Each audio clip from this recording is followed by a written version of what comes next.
আজ propose day.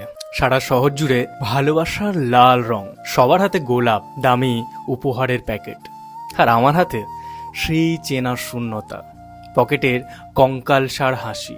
এই যে সকাল থেকে কটা চাকরির ইন্টারভিউ দিলাম, তারপর বাড়ি ফেরার বাসের ভাড়ার হিসেব কষতে কষতে সন্ধ্যা নামলো। এটাই তো আমাদের মতো বেকার ছেলেদের রোজকার প্রেমের গল্প। এই যে রোজ মায়ের চিন্তিত মুখ দেখা, বাবার নীরব দীর্ঘশ্বাস, মাঝে মাঝে মনে হয় ভালোবাসার মতো এত বড় স্বপ্ন দেখার অধিকারও কি আমার আছে, যেখানে প্রতিটা দিনই এক একটা যুদ্ধ, আর রাতের ঘুম আসে না, শুধু অনিশ্চয়তার ভারে। একটা ভালো শার্ট কেনার আগে 10 বার ভাবতে হয়, আর গোলাপ সে তো বিলাসিতা মাত্র।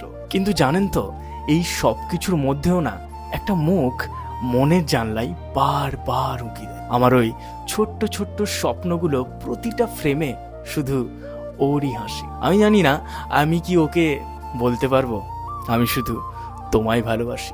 একটা ডাল ভাতের সংসার যেখানে হয়তো রোজ পান্তা ভাতও জুটবে না, তবুও এই দিনে মনটা ছটফট করে। যদি বলতে পারতাম দামি কিছু দেওয়ার মতো হয়তো আমার নেই, কিন্তু এই ভাঙা চোরা জীবনে তোমার হাসিটুকু দেখলেই মনে হয় সব কিছু পেয়ে গেছি। এই বেকারত্বের অপমান, এই প্রতিটা সংগ্রাম, সব কিছু শেষে শুধু তোমার পাশে একটু শান্তি চাই। আমার এই অনিশ্চয়তা জীবনটাকে তুমি কি আমার নিশ্চিত ভরসা হয়ে থাকবে? তুমিও কি আমার ডাল ভাতের থালায় সামান্য স্বস্তি আনতে পারবে?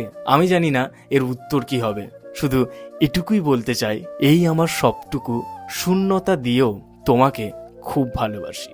আজ এই প্রপোজ ডেতে আমি এই ছোট্ট মনটা শুধু তোমার উত্তরের অপেক্ষায় রইলাম।